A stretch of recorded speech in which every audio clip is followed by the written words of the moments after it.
tout le monde, je vous retrouve pour une nouvelle vidéo dans laquelle on va parler briques, pavés, pavasses, enfin bref, vous avez compris, ces bons gros livres très imposants et qui ont tendance à pas mal rebuter, à commencer par moi-même ici présente. Et c'est vrai que c'est quelque chose qui est vu comme assez incompatible avec le fait d'être passionné par les livres et encore pire d'être libraire. Les gens ont du mal à comprendre comment on peut adorer les livres mais ne pas aimer les gros livres. Pour eux c'est un petit peu contradictoire et j'ai envie de vous dire que dans mon cas c'est précisément parce que j'adore les livres et que j'ai envie d'en découvrir toujours plus en fait que je ressens toujours une très grosse frustration quand je dois rester bloquée 2 semaines sur un même livre parce qu'il fait 700 ou 800 pages. Mais c'est quelque chose dont j'ai pris conscience il y a pas si longtemps que ça et que j'acceptais en fait, tout simplement, voilà. Je n'aimais pas les gros livres, c'était comme ça, je l'ai souvent revendiqué sur la chaîne et je laissais les gros livres aux gens qui adoraient ça sans me remettre vraiment en question. C'est vrai que j'estimais, et sur ce point j'estime toujours, que une partie des gros livres pourrait clairement être plus court. C'est juste que les auteurs n'ont pas su raccourcir et ont développé des choses qui auraient pu être dites de façon beaucoup plus succincte.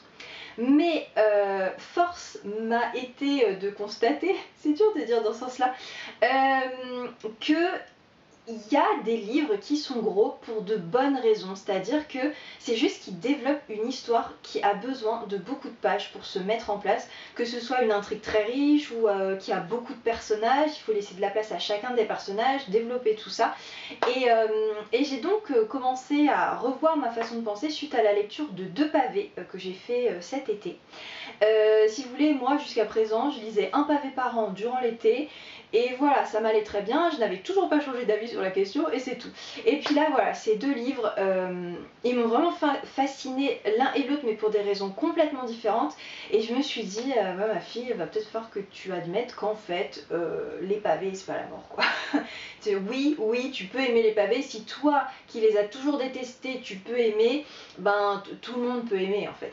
Et pour ça, je vais vous dire, il y a une chose qui trompe pas, même si bien sûr on peut se faire avoir avec un livre mal équilibré, qui a un début génial et puis un milieu et une fin qui s'essoufflent, mais globalement, si quand on passe les 100 pages, on n'accroche pas, bah, c'est qu'on n'accrochera pas en fait. Et si à l'inverse, on est vraiment dedans, on est happé par l'histoire, on a envie de savoir que derrière il y ait 500 pages qui arrivent ou seulement 150, ben ça changera rien. C'est juste qu'on est dans l'histoire, on a envie d'accompagner cette histoire jusqu'au bout et peu importe sa longueur en fait.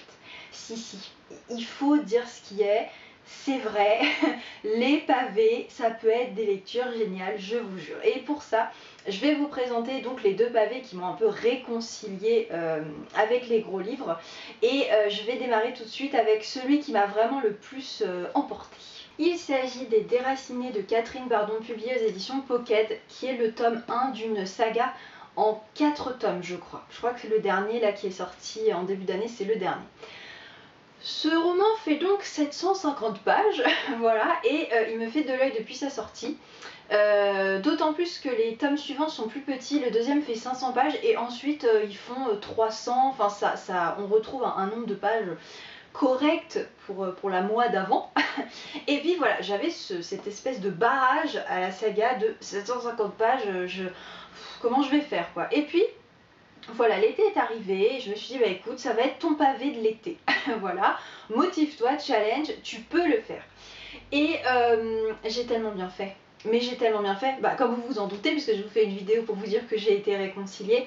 En fait, c'est une grande fresque familiale et historique qui va s'étendre de 1941 à 1961. Donc, comme il va couvrir 40 ans, d'une histoire de famille et de l'histoire avec un grand H, on se doute de pourquoi il est énorme. L'histoire, elle va démarrer dans la Vienne des années 20. On va suivre 2 jeunes juifs autrichiens qui sont Alma et Wilhelm, qui vont se rencontrer, tomber éperdument amoureux l'un de l'autre.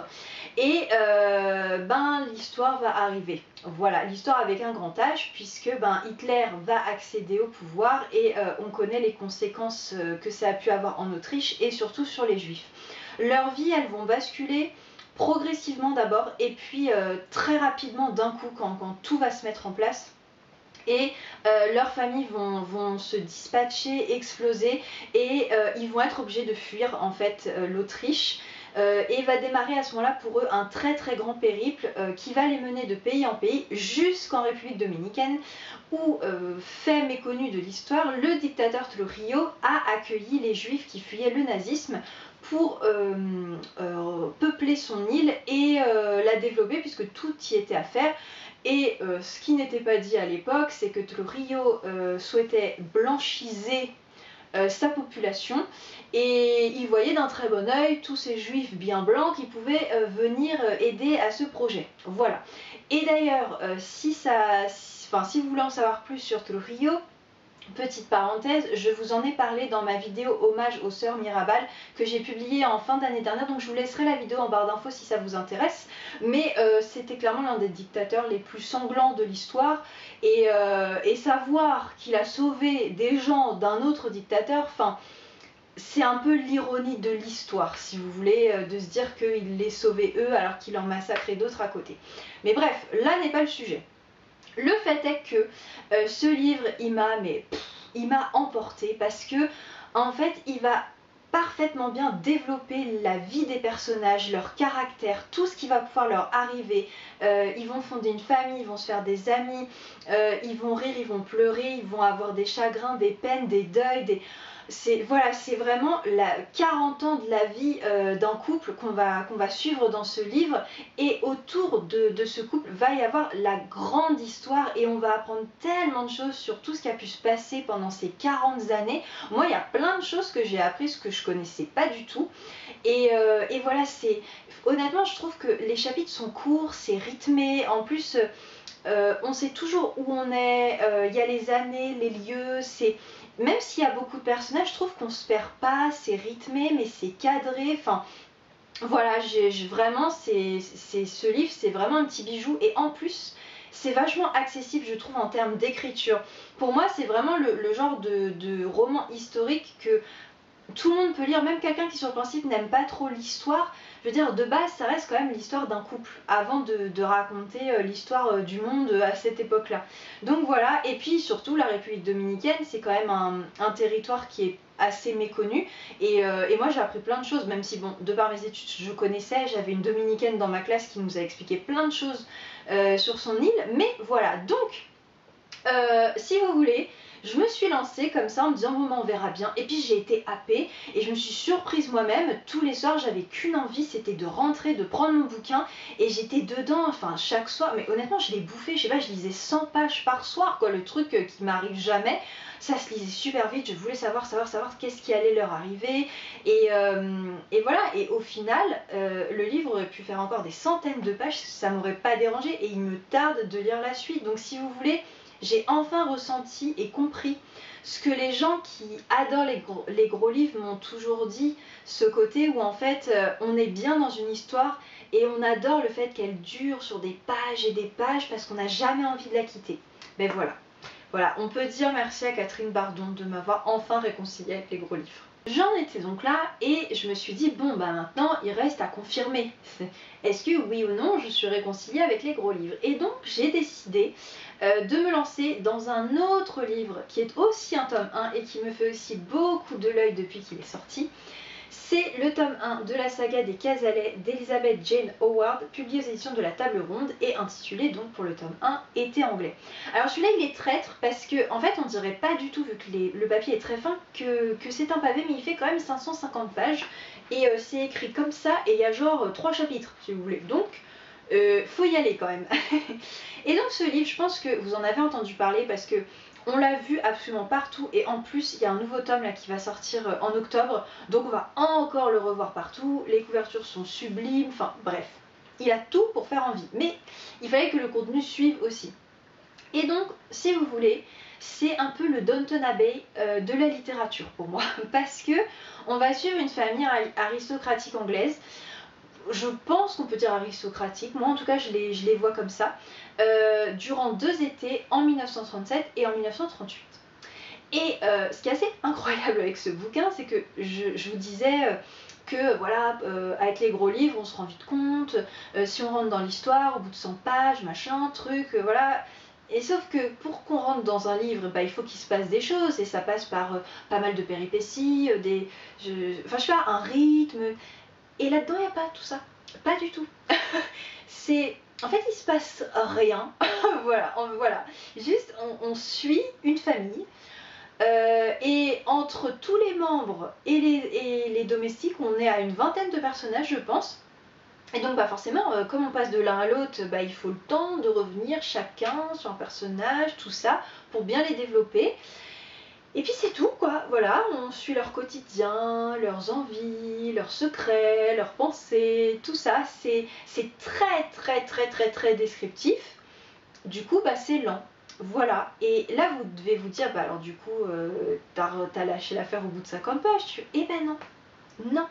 L'autrice, elle a vraiment réussi un truc de dingue, c'est que même s'il se passe rien, eh ben on a plaisir à suivre les personnages. Parce que comme elle prend le temps de tous les décrire, eh ben on a l'impression qu'ils sont vraiment là, quoi, qu'ils sont réels, on s'y attache beaucoup, et comme on s'y attache, ben on a envie de savoir ce qui va leur arriver, comment ils vont évoluer plutôt, puisqu'il leur arrive pas grand chose, et voilà. En fait, c'est juste doudou à souhait. On a l'impression d'être là avec eux, tellement c'est bien décrit et qu'on s'imagine les lieux. On a l'impression de porter un costume d'époque, vous voyez, qu'on est dans un petit fauteuil en velours, dans un grand salon à l'ancienne, là, et vous savez, un peu ère victorienne, là, tout ça, et qu'on boit le thé, voilà, avec le petit doigt comme ça. Et voilà, et c'est juste génial. Et en fait, ce bouquin, il pourrait faire 500 pages, 1000 pages, 1500 pages, ben on aurait envie que ça continue pareil. C'est doudou, vraiment c'est doudou. Et je me dis, là, cet automne et cet hiver, les longues soirées sous un plaid et tout, mais les casalets, mais je vais adorer les retrouver. C'est moi qui vous le dis.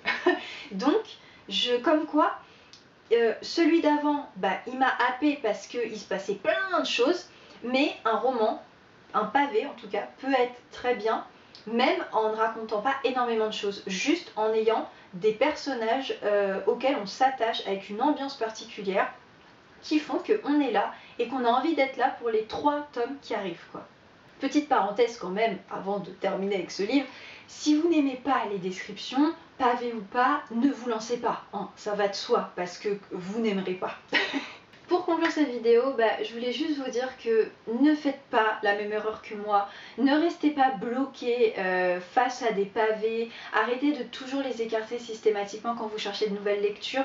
En fait, il faut juste se dire que finalement les pavés, on s'en fait tout un truc, mais ça reste des livres comme les autres, et la façon dont on choisit des livres plus courts doit être exactement la même pour les gros livres. C'est-à-dire que si on va vers un genre qui nous plaît, qu'on lit le résumé, que ça a l'air intéressant, qu'on feuillette les premières pages, que le style nous plaît, faut se faire confiance et se lancer. Je vous dis, normalement, on se rend vite très compte en fait de si un livre nous plaît ou pas, et s'il nous plaît sur 50 pages, il nous plaira sur 500 pages. Enfin voilà, en tout cas moi j'ai changé d'avis sur les pavés grâce à ces 2 livres, et j'en suis super contente parce que c'est vrai que ça me pesait en fait, et je suis super heureuse de me dire que maintenant pour mes piles à lire, je vais plus m'arrêter au nombre de pages et je vais y aller, quoi. Voilà, donc écoutez, n'hésitez pas à me dire vous quel est votre propre rapport au pavé. Est-ce que comme moi vous étiez ou vous êtes bloqué, ou si c'est quelque chose qui vous a jamais dérangé parce que vous aimez les livres, peu importe leur nombre de pages. Voilà. Sur ce, écoutez, je vous dis à très vite dans une prochaine vidéo. Hasta luego!